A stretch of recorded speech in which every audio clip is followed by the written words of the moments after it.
오늘 본 말씀을 통해서 목적 감사라는 제목으로 하나님의 말씀을 증거하겠습니다. 무엇을 감사할 것인가? 감사의 대상을 아는 것이 중요합니다. 똑같은 물길을 지나가도 방향과 목적이 있는 것은 항해요. 목적이 없이 다니는 것은 표류입니다. 우리 인생의 삶 가운데서 하나님께서 우리에게 허락하신 것들을 우리가 명확히 알고 그것을 감사할 줄 아는 그 목적을 가지고 하나님 앞에 나갈 수 있어야 됩니다. 그러면 우리의 삶 가운데 우리는 무엇을 가지고 감사할 것인가? 본 말씀을 통해 살펴보시면 먼저는 받은 것을 감사할 것을 말씀하고 있습니다. 우리는 알게 모르게 하나님께서 우리에게 주신 것이 굉장히 많음에도 그것을 다 감사치 못하고 또 당연히 여기는 경우가 많이 있습니다. 그러나 우리 성도들의 기도 가운데 감사의 제목 기도 가운데 하나님께서 내게 허락하신 것, 또 하나님께서 우리에게 주신 것, 그것을 볼 줄 알아야 됩니다. 오늘 본문을 보게 되면 바울의 그 선교 사역에 있어서 그가 무엇으로 일하였는가? 없는 것으로 하지 않고 있는 것으로 하나님께 받은 것을 가지고 주의 일에 쓰임받았습니다. 본문 7절에서 여러 계시를 받은 것이 지극히 크므로 바울은 일단 하나님께로부터 받은 그 계시와 그 은혜를 알고 있었습니다. 사람마다 모든 것이 다 좋다, 완벽하다라고 말할 수 없으나 그러나 분명한 것은 하나님께서 허락하신 것을 가지고 그것을 우리는 주를 섬기기도 하고 또한 우리의 삶을 살아가는 겁니다. 하나님께서 사람마다 각각의 달란트와 또한 믿음의 분량을 주셨습니다. 그래서 하나 받은 자는 하나를 가지고 일하고 둘을 가진 자는 둘을 가지고 일할 것인데 중요한 것은 내가 하나님께로부터 이 은혜를 받았다. 그것을 아는 것이 중요한 겁니다. 돌이켜보면 우리 삶 주변에 참으로 하나님께서 주신 것이 참 많다. 바울은 말하기를 여러 계시를 받은 것이 지극히 크다. 바울도 자기 자신이 성공했다. 그렇게만은 생각하지 않았을 겁니다. 왜냐하면 가는 곳마다 이 도로 인하여서 반해를 받았고 또 때로는 목회적 어려움도 있었고 개인적인 물질적 궁핍함도 있었고 함께 동역하던 자들의 그러한 이탈과 떠남 혹은 배신 이런 것도 있었고 그러니까 모든 것이 다 완벽하거나 성공했다라고만 볼 수 없지만 그럼에도 그의 신앙 고백 속에 내가 하나님께 받은 것이 지극히 크다. 우리의 신앙 고백도 이러한 고백이 나와야 되겠습니다. 하나님께서 오늘날까지 우리에게 이 모양 저 모양으로 또 광야 백성들 이끌어내신 하나님께서는 광야를 지나온 백성들은 이 어렵고 크고 두려운 광야를 지난다 했지만 하나님께서 독수리의 날개로 그들을 약속의 땅까지 인도해 드리셨다.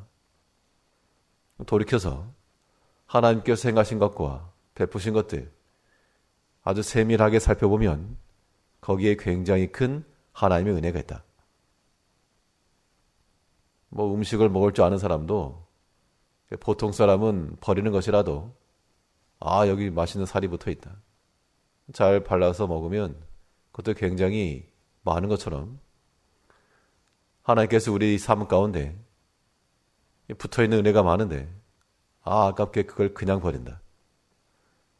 그렇게 하지 말고 오늘은 이 붙어 있는 살과도 같은 그 은총들, 하나님의 그 은혜들을 기억을 하시고 그 사이사이 있는 것들을 다 발굴해서 우리의 은혜의 바구니 속에 집어넣어야 됩니다. 그러면 그 수량이 지극히 크다.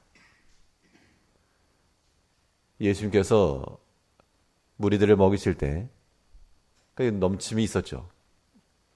그런데 이 모든 사람들이 좋은 거, 세상에 가장 비싼 거, 그걸 먹이시진 않았고, 그러나 한 끼 식량이 되기에는 충분한 것을 먹이시고, 또한 그 나머지 것들을 다 긁어 모았더니 12광주리가 되었다. 부스럭이라도 모으니까 지극히 큰 게 되었다는 겁니다. 하나님께서 우리에게 주신 것은 참으로 부스러기 같은 것들, 그 은총들을 기억해 보면 감사하지 아니할 것은 하나도 없으며 다 하나님의 크신 은혜다 라고 하는 것을 우리가 인정하지 않을 수 없습니다. 이제 우리는 하나님께서 내게 무엇을 더하셨는고, 우리 삶 가운데 주어진 것들을 기억하면서 하나님 은혜가 지극히 크다 라고 하는 그런 고백이 나올 때까지 하나님 은혜를 묵상하시고 감사의 수를 헤아려갈 수 있어야 되겠습니다. 또한 우리가 하나님 앞에 감사할 대상이라고 하는 것은 받은 것만 아니고요, 받지 않은 것도 감사의 대상으로 포함시켜야 됩니다. 받았다라고 하는 것은 그것을 우리의 삶 가운데 수용을 하고 내가 또한 그것을 즐거워하며 나의 소유로 삼는 것을 받았다라고 말하면, 받지 않은 것이라고 하는 것은 말 그대로 다른 사람에게는 있으나 나에게는 없는 것, 그거 받지 않은 것이죠. 또 하나, 받긴 받았는데 나의 것으로 삼고 싶지 않은 것, 우리 삶 가운데 받아들이지 못하고 내 마음 바깥에 그냥 놔두고 있는 것, 그 또한 받지 않은 것과 동일한 겁니다. 그러나 그것까지라도 감사의 범주에 포함시켜 바라보게 되면 또 거기에서 큰 은혜가 나옵니다. 오늘 본문은 바울이 하나님 앞에 받은 은혜가 지극히 크다. 그런데 또 한편으로 하나님 앞에 간구하기를, 이 목회 사역함에 있어서 요거 하나만 없으면 참 좋겠습니다.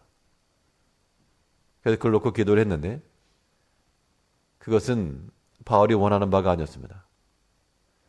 그의 삶 가운데 들어오지 않기를 바랬고 떠나가길 바랬고 없어지길 바랬으나, 그러나 그 또한 하나님의 크신 은혜로 받아들이니까 거기에서 능력이 나왔다는 겁니다.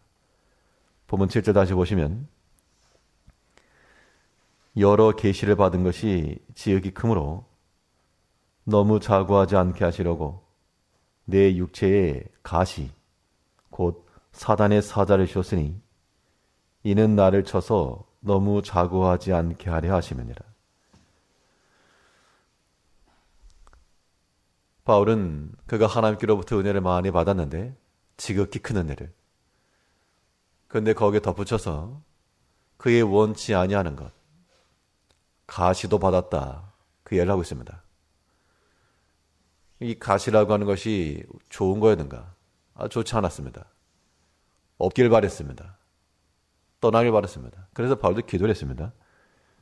8절에서 이것이 내게서 떠나기 위하여 내가 3번 주께 간구하였더니, 그러니까 없었으면 좋겠다, 그래, 없었으면 좋겠다. 우리 개개인에도 이런 것들이 있습니다. 밖에 받았는데 참 이거 없었으면 좋겠다. 아니면 또 다른 것이었으면 좋겠다. 그런데 그 또한 우리가 하나님 앞에 감사할 대상이 됩니다. 바울이 생각이 없어서 이것을 감사한 것이 아니고 깨달았죠. 뭘 깨달았는가 하니? 내가 하나님께로부터 받은 은혜가 큰데 여기 어떤 제지할 만한 것이 없으면 이거 폭주하는 차와 같이 부딪히겠다. 그래서 하나님께서 우리 삶 가운데서 브레이크와 같은 것을 주신 겁니다. 그것이 곧 육체의 가시였습니다. 우리가 하나님께로부터 받은 것은 마치 가속 페달과도 같다면 의 육체의 가시와도 같은 것은 브레이크입니다. 우리 개개인마다 또 우리 삶마다 하나님께서 우리에게 주신 그런 가속 페달도 있고 때로는 우리로 하여금 멈춰서게 하는 그러한 브레이크도 분명 있죠. 그럼 그것들에 대해서 어떻게 생각할 것인가? 그것 또한 감사해야 된다. 이유는 그것이 없었으면 내가 자고하여 스스로 높아져 교만했을 것인데 그렇게 하지 않게 하시기 위한 하나님의 크신 사랑이었다. 여기까지 우리 생각이 미치게 되면 감사하지 않을 수 없는 겁니다. 이것이 내게서 떠나기 위해서 내가 특별히 3번을 기도하였으나 하나님께서 말씀하시기를 아니라 그것이 너에게 근심과 슬픔이 아니요 도리어 하나님의 은총이요 하나님의 능력이다라고 말씀하고 있는 겁니다. 그걸 깨달으니까 내가 약한 것이라도 자랑하겠다. 하나님의 능력이 여기 있다 라고 말한 겁니다. 본문 9절에서 내게 이르시기를 내 은혜가 내게 족하도다. 이는 내 능력이 약한 데서 온전해짐이라 하시니라. 이러므로 도리어 크게 기뻐함으로 나의 여러 약한 것들에 대하여 자랑하리니 이는 그리스도의 능력으로 내게 머물게 하려 함이라. 이러한 깨달음에 이르러야 됩니다. 그래서 우리가 다른 사람이 없는 것을 한없이 부러워하기도 하고요. 아, 저기 있으면 참 좋겠다. 또 하나님께서 우리에게 주신 것이긴 한데 이거 없으면 좋겠다. 또 이렇게 보면 우리가 하나님 없이 그런 마음을 가지게 되면 참 비참한 겁니다. 다른 사람이 있는데 내가 없다. 참 슬픈 거죠. 있긴 있는데 없는 것만 못하다. 그것도 괴로운 겁니다. 그러나 우리의 신앙 고백이 하나님께서 내게 주신 것이라. 은혜를 주신 것이다. 나를 아껴서 생각해서 주신 것이다. 우리 거기까지 우리 생각이 미치게 되면 바울의 고백과 똑같은 겁니다. 그러므로 내가 도리어 이 약한 것들을 자랑하겠다. 그 자체가 즐거운 것은 아니지만 그것으로 인하여 내가 하나님 앞에 엎드리며 하나님을 찾으며 하나님께 나올 수 있다 그러면 그것이 우리의 강한 능력이 될 수 있는 겁니다. 그래서 우리 성도들에 있어서 우리 삶에 있어서 우리가 하나님 앞에 감사할 것들은 안과 밖으로 쌓여 있는 겁니다. 주신 것들은 감사해서 감사하고 내가 허락지 아니하신 것이나 혹은 원치 아니한 것일지라도 하나님께서 나를 사랑하시고 아껴서 주셨다. 그 믿음에 이르면 감사가 되는 겁니다. 근데 우리가 믿음이 부족해지면 다 필요 없으니까 그냥 그로 가져가시라고 그런 마음을 가질 때가 있죠. 그러나 그것은 신앙인의 모습은 아닙니다. 우리 믿음이 없는 것을 탓하고 도리어 하나님께서 내게 주신 것, 내게 필요한 거 주셨다. 알맞은 거 주셨다. 그렇지 않았으면 교만해져가지고 아주 하늘 높은 줄 몰랐을 것인데 하나님께 적절하게 브레이크를 잡아주신다. 그 마음을 가지시고 우리는 어떤 것이든 항상 하나님 앞에 서기를 힘쓰셔야 됩니다. 우리 스스로 생각하기를 하나님 저는 하나님께서 주시면 잘할 수 있습니다. 원하는 거 주시면 잘하겠습니다. 하나님께서 우리의 모든 걸 다 하시기 때문에 하나님께서 적당한 거 주셨다. 내 은혜가 내게 족하다. 그것을 만족할 줄 알며 또한 제한받을 줄도 알고 하나님께서 좋은 걸 주셨으면 그것으로 깊이 누리기도 하고 때로 가시를 더하셨으면 그 가시를 주의하고, 찔리면 아프니까요. 그 가시를 주의하고 끝까지 하나님께 엎드려라. 이러한 마음을 가지시고 오늘 우리 하나님 앞에 감사할 것이 무엇인가 계수하시되 주신 것도 감사하며 또한 브레이크와 같은 것일지라도 육체와 같은 가시와도 같은 것일지라도 하나님께서 우리를 사랑해서 주셨다. 은혜를 주셨다. 라고 하는 것을 생각하시면서 오늘도 크게 즐거워하며 하나님의 능력 가운데 살아가는 한 날 되시길 바랍니다. 기도하겠습니다.